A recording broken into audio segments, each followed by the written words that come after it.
Welcome to today's Explainer. We're going to toss out those pop culture tropes of evolution as some sort of mystical ladder of progress. Instead, today we are diving deep into the absolute mathematical and biological nuts and bolts of survival. Think of evolution like an engine. It's this brilliantly blind, iterative algorithm that dictates exactly who survives, who doesn't, and honestly, why the living world looks the way it does right outside your window. We usually like to picture nature as these untouched, pristine sanctuaries, right? Well, the reality is a whole lot messier. Just think about a polar bear having to scavenge through human trash. It's a stark reminder that life is constantly being forced to adapt to unpredictable, totally wild obstacles. An organism's environment almost never stays static. Survival is literally about solving rapidly shifting puzzles in real time. Let's strip it all down. At its absolute core, evolution isn't magic. It's really just a numbers game. Technically speaking, it is simply a change in gene frequencies over time. That's literally it. When a specific advantageous gene increases its overall market share within a population, boom, evolution is actively happening. It's a purely statistical shift. Now, for this biological engine to actually fire up, it needs three absolute non-negotiable ingredients. First up, variation. Individuals have to look or act differently. We call this the phenotype. Second, inheritability. Those traits got to be passed down from parent to offspring. And third, those variations have to lead to differential survival and reproduction, meaning some traits work better than others. Mix those three together, and evolution doesn't just happen, it is mathematically guaranteed to happen. So let's talk about that first ingredient, the phenotype.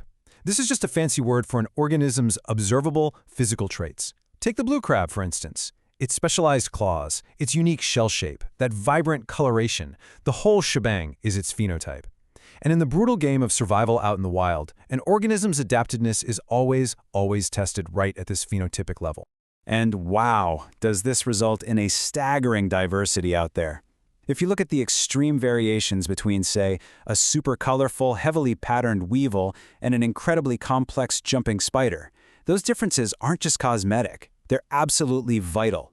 Without these differences, no single trait can win out over another. Phenotypic variation is basically the raw material, the essential fuel that keeps the evolutionary engine running. But here's the catch.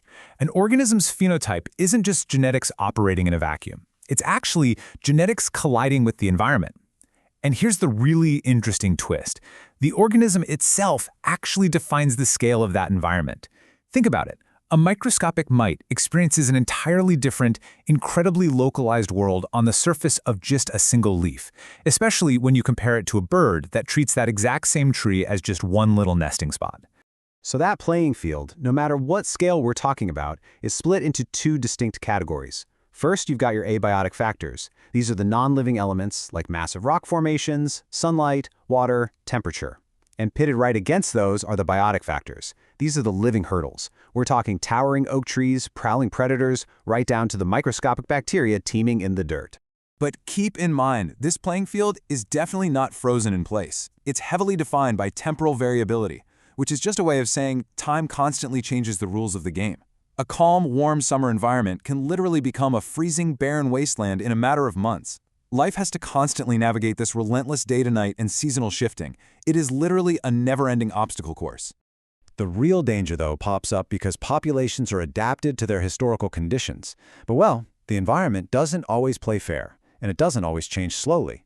Take Arctic sea ice, for example. When that plummets drastically over just a few decades, organisms just can't rely on the evolutionary adaptations of their ancestors anymore. They are suddenly thrust into a high-stakes survival game where the rules have been rewritten completely overnight. So how do you win in this chaotic environment? You need fitness. Now scrub the gym out of your mind. In biology, fitness has absolutely nothing to do with being the strongest or the fastest. It strictly means your success in leaving behind surviving offspring. It's the proportionate contribution of your specific gene variants to the next generation. You could be the biggest, baddest animal in the whole forest, but if you leave no surviving offspring, mathematically, your biological fitness is a big, fat zero. You can see this mathematical ruthlessness play out perfectly when you compare phenotypes. Imagine dropping a population of beetles onto some really dark soil. Naturally, the black beetles instantly have a massive relative fitness advantage over the bright orange ones, simply because the orange ones stand out and become quick, easy meals for predators. That tiny little survival advantage cascades, completely shifting gene frequencies generation after generation. Remember, this entire evolutionary engine runs on some really strict, uncompromising rules. It's a totally blind algorithm. It only acts on existing traits, like it can't just invent a brand new defensive weapon out of thin air just because an organism needs it.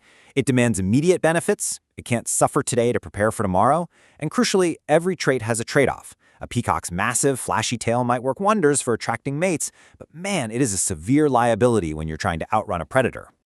All right, let's move into our next section, evolution in action, case studies and survival. Let's see how this mathematical engine actually runs in the real world. Take the classic peppered moth story. Before the Industrial Revolution, tree bark was naturally light-colored, so gray moths were perfectly camouflaged, giving them high fitness. But then, coal pollution completely choked the forests, literally turning the bark pitch black. The environment shifted, and the biological fitness of that population flipped instantly. Suddenly, the rare mutant black moths held the winning lottery ticket.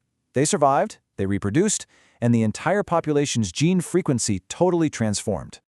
But hey, natural environments aren't the only drivers here. We have actually hijacked this engine ourselves through artificial selection. By stepping in and acting as the environment, we humans decide which traits equal fitness. Through selective breeding, we've forced massive, rapid phenotypic changes in just a few centuries. We've engineered everything from highly specialized dog breeds to the genetically altered crops that literally sustain the globe today.